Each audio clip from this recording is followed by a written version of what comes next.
Face east if you don't have a flag. Yep, it is. Yeah. Brady, give us the okay. All right, we're good? Okay. Yeah.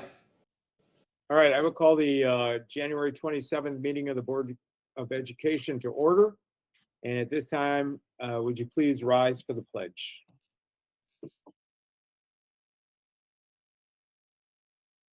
I pledge allegiance To the flag of the United States of America, to the to the republic republic for which which it it stands, stands, one one nation, nation, under under God, God, indivisible, with liberty and Liberty and justice for all.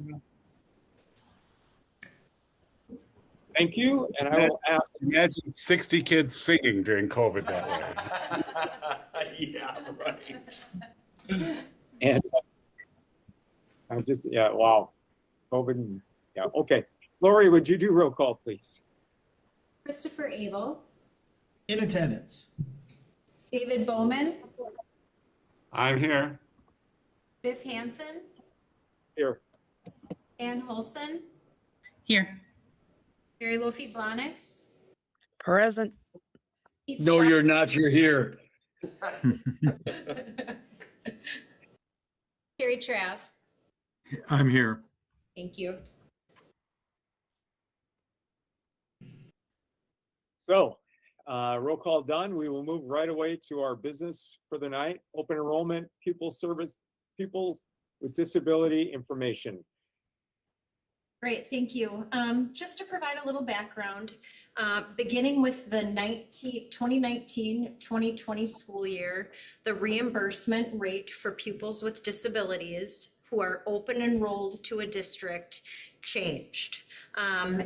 The state began reimbursing non-resident school districts a flat rate for educating non-resident open enrolled pupils with disabilities, as opposed to the previous reimbursement model, which was where districts had the ability to be reimbursed up to $30,000 for educating pupils with disabilities. So as you know, the cost of educating pupils with disabilities in regard to all the services and supports that are required is a significant cost for school districts. And even though the state reimbursement rate for pupils with disabilities who are open enrolled to a district is approximately and tends to be approximately $3,000 greater than the total reimbursement for students without disabilities who are open enrolled to a district, it doesn't necessarily cover the cost of educating those students.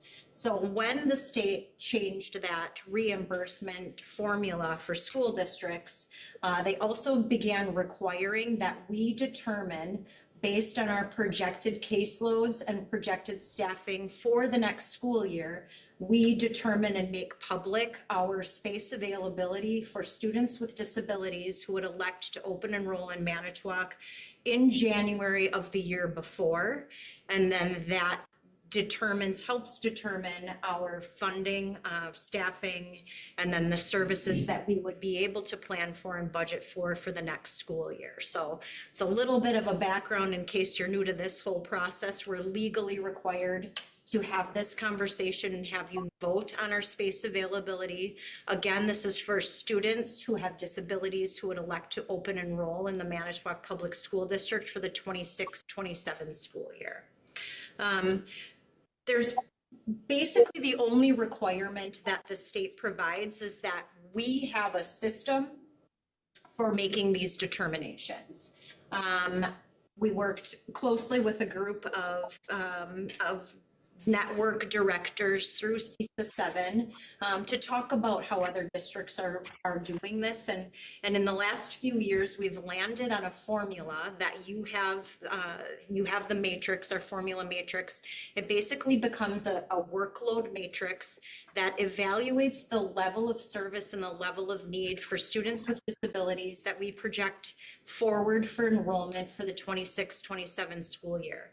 Based on that matrix and based on the level of need and level of service for students with disabilities, we then determine what we have available at each level for space using our current staffing formula.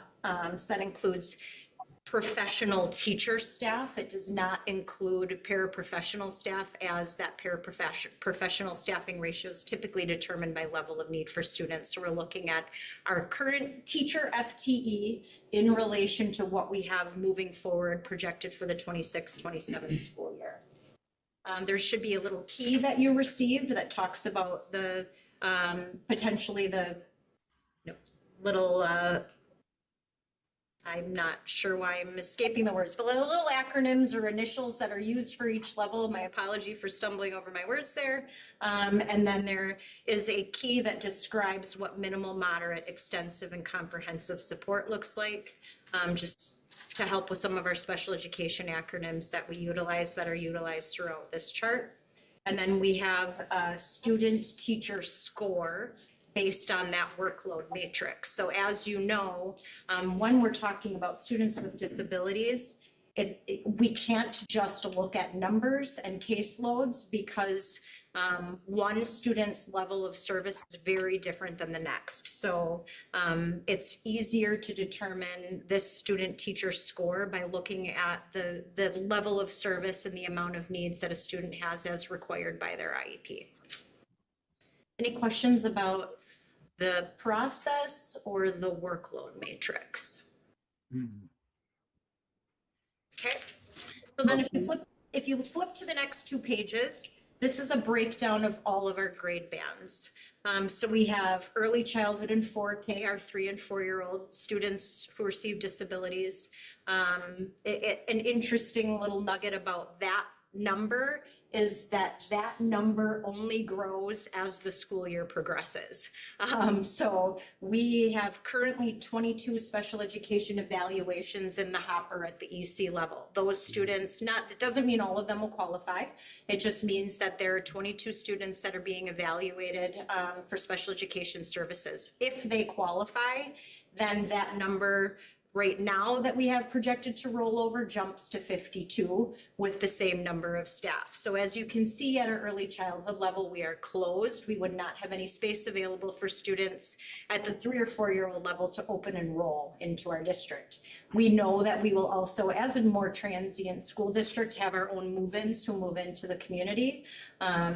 If we hearken back to the fall, all the way back to September, we had 54 move-ins and 4 move-outs of our district of students with disabilities alone. So we know that we will have individuals who move into this district.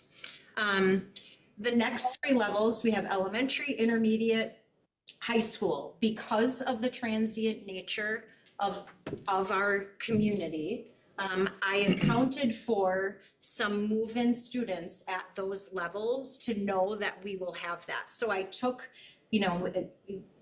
a low average of what we have had move in at those levels in the past few years in order to determine some move-in allowance, which is required for us to also consider when we're looking at our formula. So I do have a move-in allowance at each of the levels. If we start with elementary, we have a move-in allowance of 8 students. We had 16 at that level move in the fall of this year. It's been around that like 10, 12, 16 the last few years. So we said 8. Because of our consolidation, we do have an opportunity to have fewer sites, which means that we can offer a better continuum of services at that elementary level by having more teachers in a building. So you'll notice for the first time in a few years, we do have some space available at our elementary level for students who would seek open enrollment with very minimal needs. So again, if you think about their IEP, it would be a student that does not require significant amount of behavior supports, would not require speech and language or deaf and hard of hearing, occupational therapy, physical therapy, visual supports, those students would still not be eligible, but if there are minimal supports on a student's IEP, less than 25% of their time spent in the special education environment, as indicated on that key, we would have 4 spaces available at the elementary level, given our consolidation. So again, that's the first time we've had that opportunity in quite a few years, since I've been in this role. Mr. Shaw. Yes, thank you. If that we fill that one vacancy that we have, and if a family says in March they want that slot, they're coming in here, but all of a sudden we get a number of people that come in to increase our enrollment at that elementary level, is that person safe, even though it's a out-of-district person? Is that person safe for the full year? Is that person safe forever in our school district? Our open enrollment policy, that's a good question. Our open enrollment policy indicates that once you're in until the next level. So if a student open enrolls and when the open enrollment window opens up in April and we take them, and they would be in until they would be transitioning to the intermediate level. So the next level, then we would require that they reapply for their open enrollment status. Okay. And thank you. then they may not be eligible after that point. Gotcha. Other questions for Kate? Can I get a motion to approve for this second? Can I ask another? These, what we're doing tonight, this gets sent to the state, right? Or does this just stay local? Or does the state get a copy of our closed enrollments? No, they may request at some point, like let's say someone would contest our open enrollment decision. What could happen is that the state could come back and say, we want to see your process and your rationale for denying or not accepting that open enrollment application.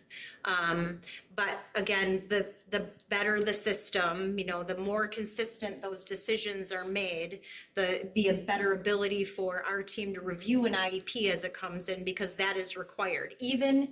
Even if we have a middle school student with an IEP apply for open enrollment, we are required to review that IEP. Even though we're saying right now we're closed, we are still required to at least review that IEP before we would notify the family and go through the process of that. So, Okay. sometimes another question is, like, let's say we have 6 kids move out. Does that open up space? And the answer to that is no, that does not. Once our board is making this decision and you vote to approve this seat availability, that's in stone for the 26-27 school year. Again, it's an extensive cost, and I came to you in the fall asking for more staff because of our move-ins. Trying to have a solid plan in place is to avoid having to ask for additional staffing as we move forward. Correct. Okay.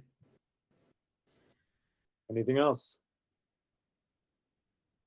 I look for a motion to accept this. I make a motion to accept the move-in policy developed by the board or by the administration. Second by David Bowman. Any other discussion? Katie, Katie, Go ahead, Beth. did the change in the state funding affect the ability of Manitowoc and other districts to take kids with disabilities? I think it absolutely did. Simply because we no longer have the ability to really do a cost analysis of what it takes to educate a student that may have some more significant needs. So, by moving to a flat rate as opposed to being able to sort of cost analyze what it would take to be able to educate a student. The difficult thing is that we know that some students that have moved into our district, such as, our conversation in the fall, have things written in their IEP like a one-on-one para. Well, $14,000 or even $30,000 does not cover the cost of hiring an additional staff member. So, that was, even back then, when it was more, was pretty significantly underfunding, the ability for outside districts to take kids that don't live in their community. So it was better, but it wasn't great even pre-2019. Thank you. Mhm. Any other Mr. questions? Any other questions for Kate? Krista. Seeing none. Oh, Chris does, okay. Just to make sure that I'm reading this correctly, what we are approving is to notify the state that we have 4 open enrollment special ed spots in an elementary level, provided they are not of great need. But everything else, we're basically locked. Okay, just making sure we, We're closed at the other areas. yes, closed everywhere else. Yep. Thank you. Anything else? All those in favor say aye. Aye. Opposed, say nay. And that is good. The out-of-state travel information. That's an acceptance, or is that just information for us? We have to vote on that. Yeah. What is it? My only questions on it, do we know the number of staff for each of those trips that are going? Yeah, 20 and 10. 20 and 10, okay, thanks. You want to take these together or apart? I move that we approve both requests for out-of-state travel. I'll second it. I have a motion and a second. Any other discussion? All those in favor say aye. Aye. A nay from David? Okay. You have the future meeting dates? Yes? Did Yes. David, did he vote? That was an aye. You probably Okay. just saw me Okay. slowly. Hand motion. Just clarifying, thank you. Yes, thank you, Kate, or Lori. So that was a unanimous vote. Good. You see the dates for the meetings, first week in February listed. Any other questions? Then I will move for a motion to adjourn. So move. I move we adjourn. Second. We have a motion by Carrie to adjourn, a second by Keith. All those in favor say aye. Aye. Aye. All right, we are adjourned. Thank you. Thank Ladies and you. Thank you. Nice Thanks, meeting you guys. everybody.